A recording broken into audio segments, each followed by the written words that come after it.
बिस्मिल्लाहिर्रहमानिर्रहीम। हाफिज शरीफ बुजुर्ग आदमी थे। मोहल्ले की मस्जिद में इमामत करवाते उनको 40 साल हो चुके थे। एक दिन अचानक उनकी वफ़ात हो गई। मरते ही उनका चेहरा स्याह हो गया। लोग उन पर फिक्रे कसने लगे। ये 2 नंबर मौलवी था। लेकिन जैसे ही उनकी मैयत लाद में उतरने लगी, खुशबू आने लगी। मामला समझ से बाहर था। सब तहकीक की ये दर्दनाक राज फाश हुआ कि मैं बाजार से कुछ सौदा सलफ लेकर जब घर वापस आ रहा था तो हाजी शरीफ साहब के घर के बाहर लगे हजूम को देखकर हैरान रह गया। मैं परेशानी से वहाँ पर खड़ा एक शख्स से पूछा, क्या हुआ, वो हजूम कैसा है? तभी उस शख्स ने जो इंकशाफ किया, उसने मेरे पैरों तले से ज़मीन निकाल ली। उसका कहना था कि हाजी साहब का इंतकाल हो गया है और इसीलिए यहाँ पर सब लोग जमा हैं। हाजी साहब के इंतकाल का सुनकर मैं खुद बहुत ज़्यादा दुखी हो गया था। हाजी साहब हमारे महल्ले की मस्जिद के इमाम थे और यहाँ पर इन्हें इमामत करवाते हुए 40 बरस गुजर चुके थे। मैं उन्हें बहुत अच्छी तरीके से जानता था क्योंकि एक अरसे से इस महल्ले में रह रहा था और उसी मस्जिद में नमाज अदा करता था। हाजी साहब के इंतकाल का सुनकर मुझे भी फितरी तौर पर दुख हुआ था। मैं वहाँ पर रुका नहीं क्योंकि मेरे हाथ में कुछ सामान था। मैंने सोचा पहले सामान घर छोड़ाऊँ तो फिर हाजी साहब के बेटों के पास आकर अफसोस करता हूँ। यही सोचकर सामान घर पर पहुँचाया और बेगम को हाजी साहब के इंतकाल की इतला देकर मैं वापस वहीं पर चला आया। अब तक उन्होंने दरियाँ वगैरह बिछा ली थी और कनातें भी लग चुकी थी। मैं भी एक तरफ बैठ गया। हाजी साहब के बेटे उस वक्त बहुत ज़्यादा आजूदा थे, जबकि सबसे छोटा बेटा तो मुसलसल रो रहा था। सब उसके गिर्द जमा थे और उसे हौसला दे रहे थे। हाजी साहब के अचानक इंतकाल ने उनके अहले खाना पर जैसे बिजली गिरा दी थी। दबी सरगोशियाँ और चहमगोइयों ने जैसे मेरे कान खड़े कर दिए थे। लोग हाजी साहब के बारे में अजीब अजीब बातें गा रहे थे। बहुत हैरान हुआ और सोच में पड़ गया कि आखिर ऐसा क्यों है। हाजी साहब तो हर दिल अजीज शख्सियत थे और अहले इलाका उन्हें काफ़ी पसंद करते थे, तो फिर अब लोग उनके बारे में ऐसी बातें क्यों कर रहे हैं? तभी मैंने अपने साथ बैठे हुए शख्स से पूछा कि हाजी साहब के बारे में लोग ऐसा क्यों कह रहे हैं, आखिर क्या हुआ था? तो उस शख्स ने मुझे जो इंकशाफ किया उसने मेरी रूह को लड़का के रख दिया। वो कहने लगा, हाजी साहब का जब इंतकाल हुआ तो उनका चेहरा एकदम से सियाह पड़ चुका था और अब लोग उनके ऊपर बातें कर रहे हैं कि ये मौलवी साहब अच्छा नहीं था, इसके अमाल नेक नहीं थे। तभी मरते ही इसका चेहरा सियाह पड़ गया। ये बात सुनकर मैं खुद भी हैरत से दंग रह गया था क्योंकि वहाँ पर बहुत सारे लोग यही बातें कर रहे थे। अरे मौलवी साहब तो 2 नंबर मौलवी निकले, वरना मरते ही किसका चेहरा ऐसे सियाह पड़ता है। मौलवी साहब का न जाने कौन सा गुनाह उनके आगे आ गया कि अल्लाह ने उनका चेहरा सियाह बना दिया। मुख्तलिफ लोगों ने मुख्तलिफ बातें की और मुख्तलिफ बातें कर रहे थे। मौलवी साहब के मरने के बाद उनके बारे में ये बातें फ़ौरन फैल गई थी और वहाँ पर मौजूद हर शख्स उसमें अपना अपना हिस्सा डाल रहा था। जबकि मैं ये सब सोचने पर मजबूर हो गया था कि मौलवी साहब को तो सारी ज़िंदगी हमारे सामने गुजरी थी, हमने तो कभी उन्हें किसी के खिलाफ बात करते भी नहीं सुना था। फिर अब आखिर ऐसा क्या हो गया है कि मौलवी साहब का चेहरा सियाह पड़ गया है?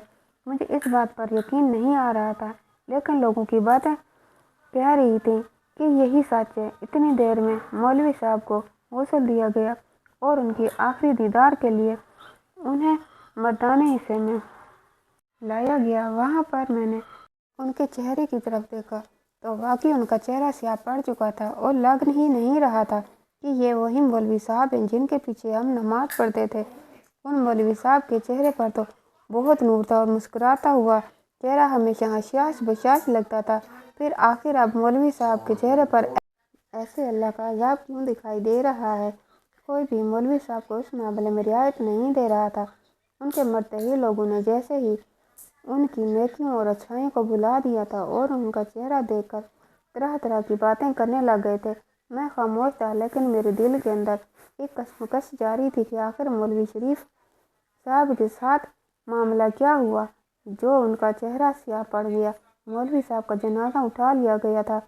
ان کے اہل خانہ شدت سے رو رہے تھے اور ان کے بچے اپنے باپ کو چھوڑنے کو تیار نہیں تھے، لیکن چونکہ اب ان کا آخری وقت آ چکا تھا اور انہیں ان کی ابری منزل تک پہنچانا تھا، اس لیے ان کے جنازے کو اٹھا کر جنازہ گاہ کے لیے لے جایا گیا۔ جنازہ پڑھانے کے بعد قبرستان میں جب ان کی میت لائی گئی تو تدفین کرتے وقت قبر سے اٹھنے والی خوشبو نے سب کو حیران کر دیا۔ قبر سے اتنی دلفریب خوشبو اٹھ رہی تھی جو بےحد بھلی معلوم ہو رہی تھی، اور وہ خوشبو حواسوں پر سوار ہو رہی تھی۔ ایسا لگ رہا تھا قبر کے اندر کسی باغ کا دروازہ کھلا ہے۔ وہاں سے اٹھنے والی خوشبو نے وہاں پر موجود ہر شخص کو حیران کر دیا تھا، اور وہ لوگ جو پہلے مولوی صاحب کے بارے میں اتنی باتیں کر رہے تھے اب جیسے ہی اپنا منہ چھپائے کھڑے تھے۔ وہ خود بھی بے حد حیران تھے اور شرمندہ سے نظر آ رہے تھے۔ ایک طرف تو مولوی صاحب کا چہرہ سیاہ پڑ چکا تھا اور دوسری طرف قبر سے اٹھنے والی خوشبو نے سب کو حیران کر دیا تھا۔ آخر یہ معاملہ کیا ہے؟ آخر اس کے پیچھے ایسا کیا راز ہے؟ ایسا کیوں ہے؟ اگر اللہ نے مولوی صاحب کو عذاب دیا ہے اور ان کا چہرہ عبرت حاصل کرنے کے لیے سیاہ کر دیا ہے تو پھر ان کی قبر سے اٹھنے والی خوشبو کیا معنی رکھتی ہے؟ آخر وہ خوشبو کس طرف اشارہ کر رہی ہے؟ اس بات کا کسی کے پاس کوئی جواب نہیں تھا۔ مولوی صاحب کی میت کو دفنایا گیا، لیکن وہاں پر موجود ہر شخص یہی بات کر رہا تھا کہ آخر قبر سے اٹھنے والی خوشبو کیا معنی رکھتی ہے اور اس کا پس منظر کیا ہے؟ میں بھی میت کو دفنانے کے بعد گھر آ چکا تھا اور اسی کشمکش میں مبتلا تھا، لیکن مجھے اس بات کا کوئی سراغ نہیں مل رہا تھا۔ دل ہی دل میں مولوی صاحب کی بخشش و مغفرت کے لیے دعائیں کرتے ہوئے میں سونے کے لیے لیٹ چکا تھا۔ مولوی شریف کا تعلق ایک متوسط گھرانے سے تھا۔ ان کی عمر تقریباً 60 برس ہوگی۔ مولوی صاحب ایک عرصے سے ہمارے علاقے میں امامت کے فرائض انجام دے رہے تھے۔ علاقے کے لوگ انہیں بہت ہی عزت کی نگاہ سے دیکھتے تھے۔ مولوی صاحب کے 2 بیٹے تھے اور اس کے علاوہ ان کی کوئی اولاد نہیں تھی۔ محلے کے لوگ ان کی بہت عزت کرتے تھے۔ مولوی صاحب بہت ملنسار، خوش اخلاق اور اچھی عادات کے مالک انسان تھے۔ ان کے پاس جب بھی بیٹھ جاتے تو ان سے بہت سیکھنے کو ملتا۔ مولوی صاحب کے ہاتھوں سے بہت سارے بچوں نے قرآن پاک پڑھا تھا اور ان کے ہاتھوں میں ہی پل پڑھ کر جوان ہوئے تھے۔ مولوی صاحب اس علاقے کے بہت ہی نیک آدمی تھے اور علاقے کی پہچان بن چکے تھے۔ مسجد میں ہر ایک سے خوش دلی سے ملتے۔ علاقے کے لوگ بھی ان کی بہت زیادہ عزت کرتے تھے کیونکہ مولوی صاحب کے قول و فعل میں کوئی تضاد نہیں تھا۔ وہ اللہ کے حکم کے تعلیمات دیتے اور خود بھی ان پر عمل کرتے تھے۔ مولوی صاحب کی اہلیہ بھی ایک باحجاب باپردہ خاتون تھی۔ کبھی انہیں کسی کے ساتھ کسی کی غیبت کرتے ہوئے نہیں دیکھا، نہ ہی انہیں بلا ضرورت گھر سے باہر نکلتے دیکھا۔ مولوی صاحب کی اہلیہ کو آج تک کسی غیر محرم نے نہیں دیکھا تھا۔ وہ ہمیشہ گھر پر رہتی اور گھر کے کاموں کو ترجیح دیتی۔ انہی دنوں میں مولوی صاحب کے سسر کی طبیعت کچھ ناساز تھی تو ان کی اہلیہ اپنے بچوں کو لے کر میکے گئی ہوئی تھی۔ تبھی اچانک ہی اس دن ان کے پیچھے مولوی صاحب کا انتقال ہو گیا اور جب انہیں یہ خبر پہنچائی گئی تو جیسے ہی انہیں یقین نہیں آ رہا تھا، وہ روتی پیٹتی گھر پہنچی تو مولوی صاحب کو مردہ حالت میں دیکھ کر جیسے ہی ان کے اپنے ہاتھ پیر ٹھنڈے ہو گئے تھے۔ انہیں یقین ہی نہیں آ رہا تھا کہ مولوی صاحب یوں اچانک انہیں چھوڑ کر چلے جائیں گے، لیکن سب سے حیرانی کی بات یہ تھی کہ مولوی صاحب کا سیاہ پڑتا ہوا چہرہ ہر ایک کے لیے ایک سوالیہ نشان بن چکا تھا۔ خود ان کی اہلیہ بھی اس بات پر بے حد حیران تھی اور اللہ سے رو رو کر فریاد کر رہی تھی کہ آخر مولوی صاحب کے ساتھ ایسا کیوں ہوا؟ اگر انہوں نے کوئی گناہ بھی کیا تھا تو مرتے وقت وہ گناہ ان کے لیے ایک سزا کیوں بن گیا جو باقی لوگوں کے لیے عبرت بن گیا تھا؟ محلے کے لوگ جو پہلے مولوی صاحب کی دل سے عزت کرتے تھے اور انہیں دیکھ کر احتراماً رک جاتے تھے، اب وہی سب مولوی صاحب کے خلاف باتیں کر رہے تھے اور ان کے اوپر فکرے کس رہے تھے۔ ارے یہ تو 2 نمبر مولوی ہے، अरे इसके तो अपने कोलोफेल में तजाद है। अरे ये तो मर गया तो अल्लाह ने कैसे इसका गुनाहगार चेहरा दुनिया को दिखा दिया। अलगर हर कोई अपनी ज़बान बोल रहा था, लेकिन इसमें से कुछ लोग मेरे जैसे भी थे जो खामोश थे और जिनके नज़दीक ये मामला कुछ और था। और कब्र की हकीकत ने इस मामले को और ज़्यादा पेचीदा कर दिया था। जब कब्र से आने वाली खुशबू महसूस हुई तो हर कोई खामोश हो गया था, लेकिन मैंने सोच लिया था कि मैं इस मामले की तहकीक ज़रूर करूँगा। इसलिए दफ्तर जाने से पहले मौलवी साहब के घर पहुँचे तो उनकी अहलिया से ताज़ियत की और कहा, बहन जी, आपको किसी भी चीज़ की ज़रूरत हो तो आप बिला झिझक अपने भाई से कह दीजिएगा, मैं हाज़िर हो जाऊंगा। मौलवी साहब के साथ मेरे बहुत अच्छे ताल्लुकात थे। वो बहुत अच्छे इंसान थे और वो बिल्कुल मुझे भाइयों की तरह समझते थे। आप भी मुझे अपना भाई समझें और बिला झिझक मुझे बोलिएगा। मौलवी साहब की अहलिया ने आहिस्ता से सर हिला दिया। वो उस वक्त बाहिजाब अंदाज में मेरे सामने मौजूद थी और उनकी आंखों से मुसलसल अश्क बह रहे थे। मौलवी साहब को जाने का सदमा ही बहुत बड़ा था। तभी मैंने झिझकते हुए उन्हें कहा, बहन जी, आपसे कुछ जानना चाहता हूँ। मैं मानता हूँ कि अभी ये वक्त मुनासिब नहीं है, लेकिन मेरे ख्याल में अगर इस मामले में ज़्यादा ताख़ीर की जाएगी तो लोग इतनी ही बातें करेंगे, इतनी ही उनकी ज़बानें निस्तर की तरह चलती रहेंगी। इसलिए मैं चाहता हूँ कि लोगों की ज़बानें बंद हो जाएं।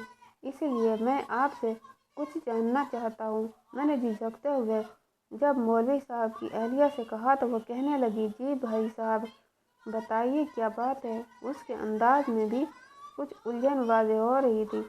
तभी मैंने उससे कहा कि आप जानती हैं कि मौलवी साहब का चेहरा स्याह क्यों पड़ गया था। आखिर क्या वजह थी कि उनके चेहरे पर यह अजाब नज़र आने लगा था। क्योंकि लोग कल से बातें बना रहे हैं और मौलवी साहब को बदनाम कर रहे हैं। वही लोग जो इज़्ज़त करते थे, अब वही लोग उनके बारे में तरह तरह के वसवसों का शिकार हो चुके हैं और उनके खिलाफ बाकायदा एक प्रोपेगेंडा चलाया जा रहा है। मैंने मौलवी साहब की अहलिया से जब ये कहा तो वो एकदम से सिसक कर उठी और कहने लगी, बखुदा ऐसा कुछ भी नहीं है। मौलवी साहब तो बहुत सीधे साधे इंसान थे। मैं तो खुद हैरान हूँ।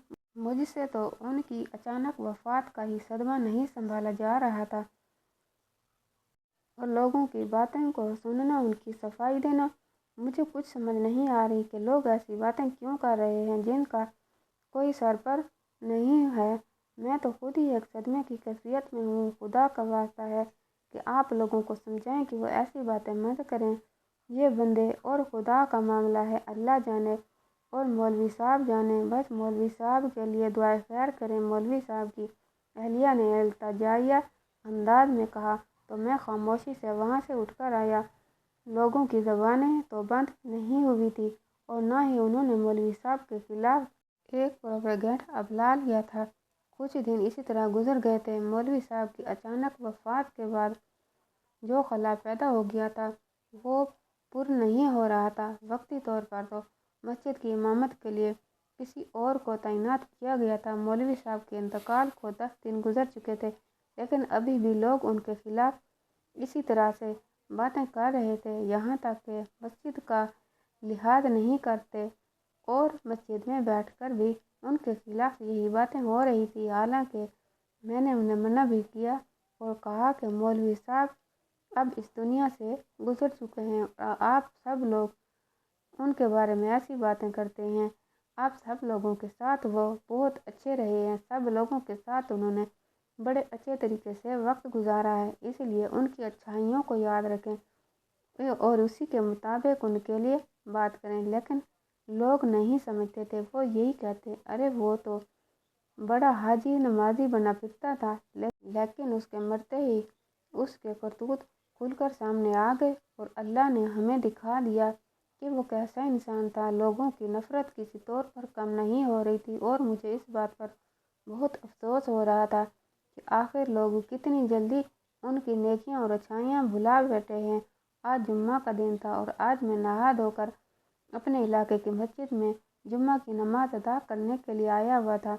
उस वक्त यहाँ पर सब लोग मौजूद थे, लेकिन मौलवी साहब मौजूद नहीं थे। और उनकी कमी बहुत बुरी तरह से महसूस हो रही थी। जुम्मा नमाज पढ़ने के बाद जैसे ही सब दुआ करके फारिग हुए तो उठने लगे, लेकिन इतनी देर में माइक पर सुनाई देने वाली एक आवाज़ ने सबको रोक लिया। वहाँ पर एक शख्स खड़ा हुआ था। वो शख्स चौधरी नवाज था, जो हमारे ही इलाके का एक बहुत बड़ा चौधरी था और उसका बहुत बड़े कारोबार थे। वो किस्तों पर चीज़ें देता था और उसके अलावा वो सूद पर पैसे देता था। बहुत सारे लोग उसके सूद का शिकार थे। अपनी ज़रूरत पड़ने पर वो उससे पैसे ले लेते और फिर थोड़ी थोड़ी रकम करके चुकाते रहते, लेकिन सूद की वजह से कभी वो रकम ख़त्म नहीं होती थी। इसके अलावा वो किस्तों पर घरेलू इस्तेमाल की अशिया दिया करता था, जिनमें फ्रिज, टीवी, वॉशिंग मशीन वगैरह शामिल थे। गरीब लोग अपनी बेटियों का जहेज लेने के लिए या फिर अपने घर की ज़रूरतों को पूरा करने के लिए उससे सामान ले लेते थे और फिर किस्तें भरते रहते थे। उस वक्त उसने बड़े दिक्कत आमेज अंदाज में सबको रोकते हुए कहा, भाइयों कुछ देर के लिए रुक जाओ, मुझे कुछ कहना है और मेरा एतराफ़ सुनकर ही आप लोग यहाँ से जाना। उस शख्स की बात ने जैसे ही सबको रोक लिया और सब हैरानी से उसके चेहरे की तरफ देखने लगे कि चौधरी नवाज को आज क्या हो गया है। वो तो इंसान को इंसान ही नहीं समझता था, जल्द किसी से बात नहीं करता था, किसी के साथ हाथ नहीं मिलाता था, हमेशा उसकी गर्दन में सरिया फिट रहता था। वह कड़कते हुए लिबास में ज़मीन से यूं गुजरता था जैसे ज़मीन का खुदा हो। अब उस वक्त वो इतने हारे हुए अंदाज में मलकजी लिबास में सामने खड़ा था कि यकीन ही नहीं आ रहा था कि यही चौधरी नवाज है। भाइयों, मैं आप लोगों से कुछ कहना चाहता हूँ। आज मैं आप सब के सामने एक ऐसा एतराफ़ करना चाहता हूँ जिसने पिछले कुछ दिनों से मेरी ज़िंदगी अजीरन कर रखी है। मैं जो खुद को सबसे बरतर समझता था और अपने आगे किसी को भी कुछ नहीं समझता था, अब मुसलसल अजियत में मुब्तला हूँ। मैं आप सब लोगों के सामने एतराफ़ करना चाहता हूँ कि मौलवी साहब के साथ जो कुछ भी हुआ उस सब में मेरा हाथ है। चौधरी नवाज ने जब ये कहा तो सब हैरानी से एक दूसरे को देखने लगे। तभी मजमे में से एक शख्स बोला, तुम कहना क्या चाहते हो? खुलकर कहो, मौलवी साहब के साथ तुमने क्या किया? उस शख्स ने कदरे गुस्से भरे अंदाज में कहा। चौधरी नवाज कहने लगा, दरअसल बात यह है कि रमज़ान में मौलवी साहब ने जुम्मा की नमाज के बाद एक बार खुतबा दिया था, जिसमें उन्होंने सूद के हवाले से बयान दिया था और कुरान व हदीस की रोशनी में सूद के हवाले से उन्होंने अज़ाब इलाही का बताया था। उनके मुताबिक सूद हराम है और सूद का कारोबार करने वालों की कमाई भी हराम है। उन्होंने बहुत कुछ फरमाया था और मैं समझता था कि जो कुछ भी उन्होंने कहा था बिल्कुल सच कहा था, लेकिन उस वक्त मैंने उस बात को नहीं समझा था। मैं यही समझता रहा कि मौलवी साहब ने जानबूझकर मजमे में मुझे बैठा देखकर सूद के ऊपर बयान दिया है और इस बात ने मेरे अंदर गम और गुस्सा भर दिया था। मुझे मौलवी साहब पर इतना गुस्सा निकालने का मौका नहीं मिल रहा था। मैं उन्हें सबक सिखाना चाहता था, क्योंकि उन्होंने बड़े मजमा में मुझे जलील किया था।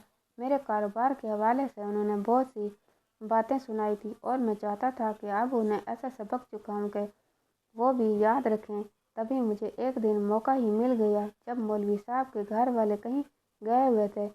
मैंने पहले ही मंसूबा बना रखा था और एक सांप जो कि बहुत जहरीला होता है उसे मंगवा रखा था। मैंने मौलवी साहब से अपनी ज़िल्लत का बदला लेना चाहता था और चाहता था कि किसी तरीके से लोग उन्हें जलील करें और उन्हें कमतर समझें, जिस तरह उस दिन मौलवी साहब ने मुझे बड़े मजमा में कमतर बना दिया था। इसलिए मैं चाहता था कि लोग भी मौलवी साहब को गलत समझें और उनके लिए बातें करें। तभी मैंने उस सांप से मौलवी साहब को डसवा दिया। मौलवी साहब सांप के डसने से कुछ देर बाद ही इंतकाल कर गए थे। वो मौलवी साहब की तिबई मौत नहीं थी, बल्कि मैंने उनका कत्ल किया था। चौधरी नवाज के इतना कहने पर सारे मजमे को जैसे ही सांप सूंघ गया था। कोई सोच भी नहीं सकता था कि चौधरी नवाज इतना गिर जाएगा कि एक कीमती जान ही ले लेगा। اس وقت مجمع پر حیرانی طاری تھی اور ہر کوئی پریشانی سے چودھری نواز کے چہرے کو دیکھ رہا تھا۔ تبھی چودھری نواز کہنے لگا، میں جانتا تھا یہ سن کر آپ لوگوں کے دل میں غم اور غصہ سر اٹھا رہا ہے، لیکن میں چاہتا ہوں کہ ایک بار میری بات پوری سن لیں۔ چودھری نواز نے جیسے ہی سب کے ذہن پڑھ لیے تھے تبھی کہنے لگا، مولوی صاحب کو سانپ نے ڈس لیا تو پھر اس کے بعد ان کا چہرہ سیاہ پڑنا شروع ہو گیا۔ میں تو وہاں سے نکل آیا تھا اور سانپ کو بھی میں نے کہیں چھوڑ دیا تھا۔ کچھ دیر کے بعد محلے میں یہ خبر آگ کی طرح پھیل گئی تھی کہ مولوی صاحب کا انتقال ہو گیا ہے، اور جس کسی نے بھی ان کا چہرہ دیکھا تو وہ یہی سمجھا کہ ان کے اعمال کی وجہ سے ان کا چہرہ سیاہ پڑ گیا ہے۔ مولوی صاحب کے بارے میں لوگ باتیں کرنے لگے اور ان باتوں کو سن کر مجھے سکون ملنے لگا۔ مجھے یوں لگ رہا تھا کہ جیسے میں نے اپنی ذلت کا بدلہ لے لیا ہے، اور اب مولوی صاحب بھی وہی ذلت اٹھا رہے ہیں جو اس دن میں نے اٹھائی تھی۔ میں بہت مطمئن تھا اور اپنے پلان کی کامیابی پر خوش بھی تھا، کیونکہ کسی کو بھی اس بات کا شک نہیں ہوا تھا کہ مولوی صاحب کو سانپ نے ڈس لیا ہے، اور کسی کا بھی شک مجھ پر نہیں گیا تھا۔ سب اسے مولوی صاحب کی طبیعی موت سمجھ رہے تھے، جو اچانک ہی اللہ تعالیٰ کی طرف سے آتی ہے، لیکن سچ تو یہ ہے کہ ایسا نہیں تھا، بلکہ مولوی صاحب کو میں نے قتل کیا تھا اور ایک سانپ کے ذریعے انہیں مروایا تھا۔ میں اس کے بعد بہت خوش تھا، کیونکہ میں نے اپنی ذلت کا بدلہ لے لیا تھا، لیکن میں نہیں جانتا تھا کہ اللہ کی لاٹھی بڑی بے آواز ہے، اور جس دن وہ لاٹھی مجھ پر پڑے گی تو میری بھی عقل ٹھکانے آ جائے گی۔ جب مولوی صاحب گئے تھے میں خوش بھی پھر رہا تھا کہ ایک دن مجھے ایک فون کال آئی جس میں بتایا گیا کہ میرے بیٹے کو اغوا کر لیا گیا ہے اور انہوں نے مجھ سے 1 کروڑ مانگا ہے۔ میرا بیٹا اکلوتا تھا اور بہت منتوں مرادوں کے بعد پیدا ہوا تھا۔ میری تو جیسے ہی دنیا لٹ گئی تھی۔ میں نے نہ جانے کس طرح خود کو گروی رکھ کے 1 کروڑ کا انتظام کیا اور اپنے بیٹے کو لینے کے لیے چلا گیا جہاں پر انہوں نے مجھے بلوایا تھا، لیکن وہاں جا کر انہوں نے میرے پیسے بھی چھین لیے اور بیٹے کو بھی زندہ واپس نہیں کیا، بلکہ اس کی لاش میرے حوالے کر دی۔ میں اپنے مردہ بیٹے کو سینے سے لگائے روئے جا رہا تھا اور اللہ سے فریاد کر رہا تھا کہ اس نے میرے ساتھ یہ ظلم کیوں کیا، اور تبھی مولوی صاحب کا چہرہ میری نگاہوں کے سامنے آ گیا۔ مولوی صاحب کا چہرہ دیکھتے ہی میں سمجھ گیا تھا کہ مجھے کس گناہ کی سزا ملی ہے۔ میں جیسے ہی ایک دم اپنی جگہ پر ساکت رہ گیا، اسی لیے میں نے سوچ لیا تھا کہ میں سب کے سامنے اپنے گناہ کا اعتراف کروں گا اور آپ سب سے بھی معافی مانگوں گا، اور مولوی صاحب کے اہل خانہ سے بھی معافی مانگوں گا، کیونکہ اس دن میں مسلسل ایک اذیت میں ہوں اور ایک لمحے کے لیے بھی مجھے سکون نصیب نہیں ہے۔ مجھے اندازہ ہو گیا ہے کہ جب تک میں معافی نہیں مانگ لوں گا اور مولوی صاحب کے اہل خانہ مجھے معاف نہیں کریں گے، تب تک مجھے سکون نہیں آئے گا، تب تک میرے ساتھ یہ سب کچھ چلتا رہے گا۔ اسی لیے بھائیوں، میری آپ سب سے گزارش ہے کہ مجھے معاف کر دو۔ میں نے بہت غلط کیا اور اس غلطی کی سزا میں نے بھگت لی ہے۔ اللہ نے مجھے ایسی سزا دی ہے جو ساری زندگی میرے لیے سینے کا زخم بن کر مجھے ٹھیس دیتی رہے گی۔ چودھری نواز یہ سب کچھ کہہ کر رونے لگ گیا تھا، جبکہ ہم خود بھی اپنی اپنی جگہ پر جیسے ساکت بیٹھے رہ گئے تھے۔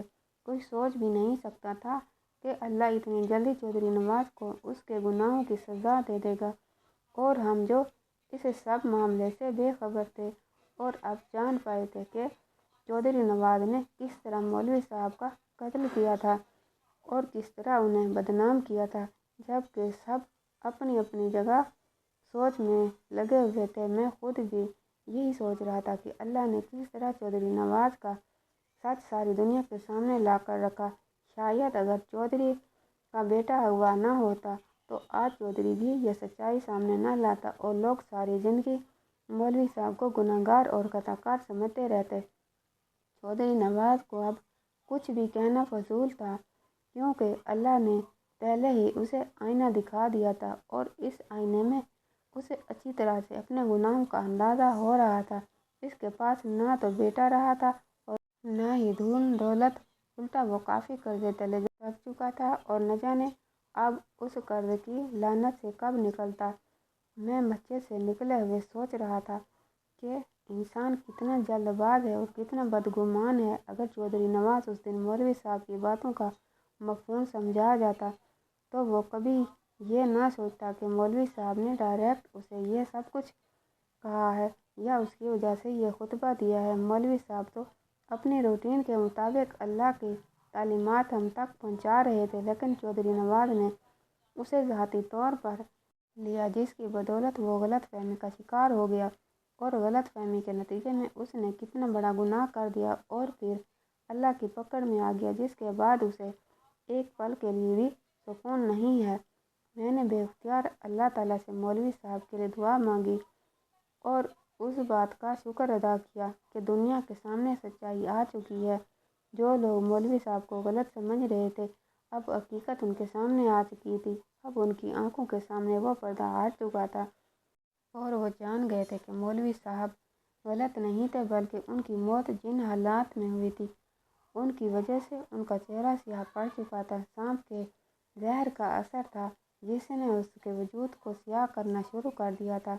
مجھے اس بات پر ایمان ہونے لگ گیا تھا کہ اللہ جو کچھ بھی کرتا ہے بہتر کرتا ہے اور یقیناً انسان کے گناہوں کی سزا اسے دنیا میں ہی مل جاتی ہے، چاہے وہ گناہ اس سے 7 پردوں میں بھی رہ کر کیا ہو یا سر عام کیا ہو۔